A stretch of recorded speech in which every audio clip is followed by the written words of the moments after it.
우리 예수님,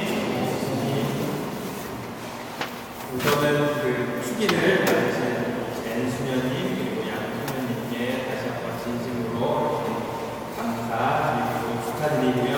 우리 공동체에 이렇게 해주신 거 감사드립니다. 그래서 신자분들도 오늘 특별히 미사드리는 두 분 수녀님 위해서 많이 기도 부탁드리겠습니다. 감사의 박수 감사합니다.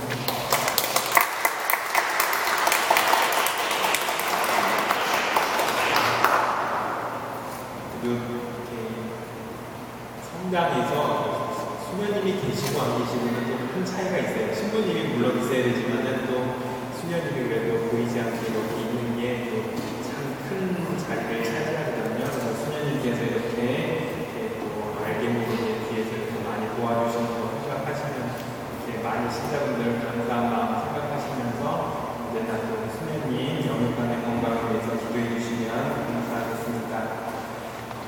오늘 예수님께서는 제자들에게 주님의 기도를 가르쳐주고 계십니다. 그리고 계속해서 말씀하십니다. 청하여라 너희에게 주실 것이다. 찾아라 너희가 얻을 것이다. 문을 두드려라 너희에게 열릴 것이다. 라고 말씀하십니다.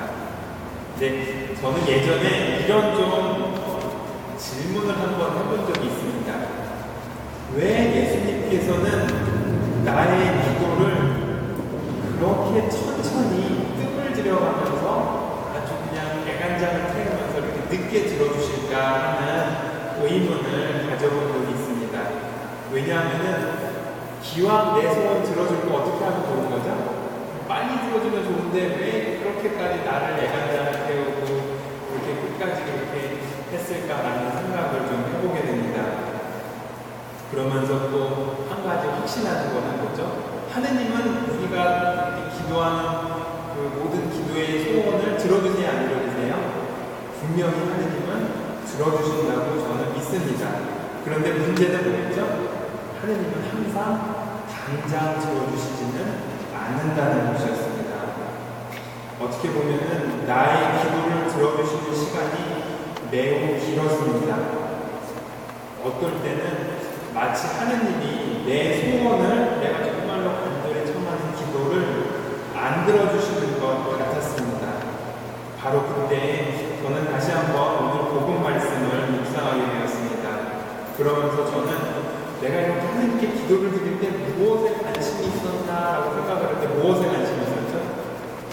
하느님이 내 기도에 응답을 할까 말까 이거에만 관심이 있었지 정말로 하느님의 뜻이 무엇이었는지는 거기에는 관심이 없었다는 것입니다. 그래서 우리는 일반적으로 하느님은 우리의 기도를 들어줄까 안 들어줄까 하고 의문만 가지게 된다는 것이었습니다.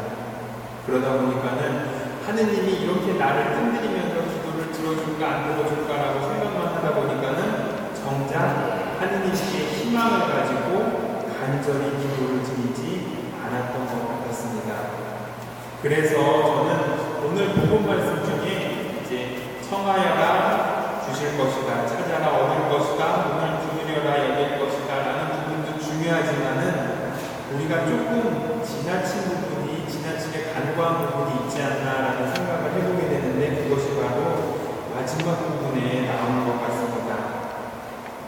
너희가 악해도 자녀들에게 좋은 것을 줄 줄 알거든 하늘에 계신 아버지께서야 당신께 청하는 이들에게 성령을 얼마나 더 잘 주시겠느냐라는 말씀이었습니다.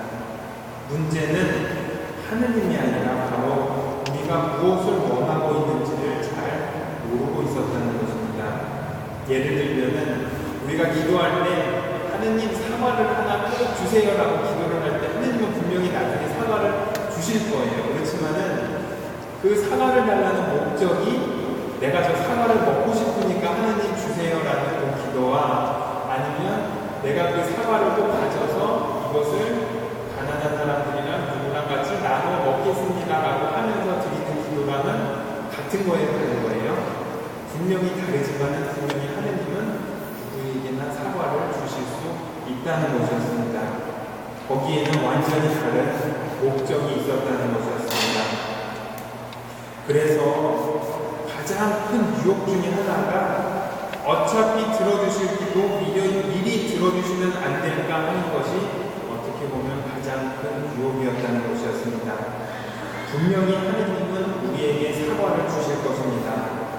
하지만 사과를 달라고 청하는 그 마음, 그 목적이 어떠한 것인지를 우리 스스로가 잘 깨달아야 한다는 것이었습니다. 나를 위한 사과를 달라고 했는지 아니면 남들과 함께 나눠 먹기 위한 사과를 달라고 했는지 분명히 다르다는 것입니다. 기도의 소원은 같지만 기도를 원하는 그 의도는 분명히 차이가 있다는 것입니다.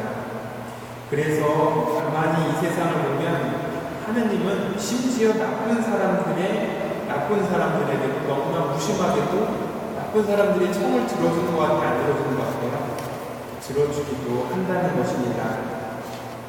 하지만 그것이 문제가 아니라 우리는 우리의 기도가 정말로 올바른 기도가 되기 위해서는 시간이 필요하고 그것을 통해서 우리가 선한 사람이 되기를 하느님은 간절히 원하고 있었다는 것입니다.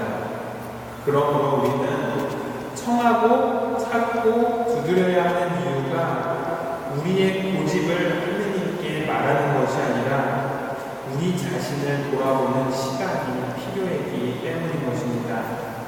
하느님은 우리가 처음에는 내 자신의 이익을 위해서 기도했을지라도 기도를 통해서 선한 마음으로 바꿔지기를 간절히 원했던 것입니다.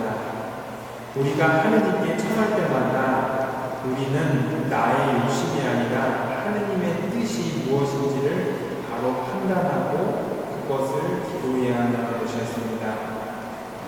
그래서 저는 신자 여러분께 마지막으로 이런 말씀을 드리고 싶습니다.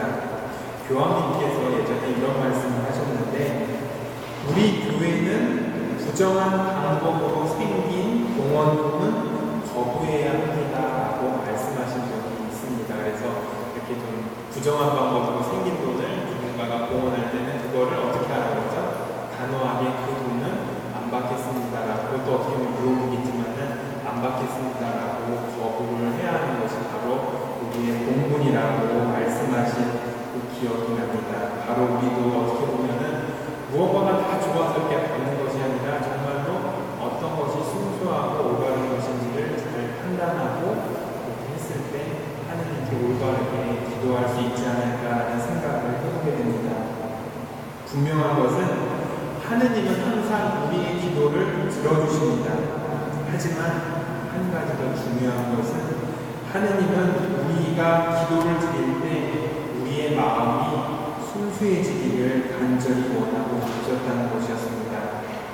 우리가 하느님께 기도를 드릴 때마다 우리는 나의 기도가 나의 욕심이었는지 하느님의 뜻이었는지를 올바로 판단하고 생각하고 그리고 기도를 해야 한다는 것입니다. 바로 그래서 우리는 예수님께서 처음 말씀하신 대로 항상 청하고 찾고 문을 두드려야 합니다. 그런데 청하고 찾고 문을 두드리는 것이 나의 욕심이 아니라 하느님의 뜻을 찾기 위한 것임을 잊지 않았으면 좋겠습니다. 잠시 묵상하겠습니다.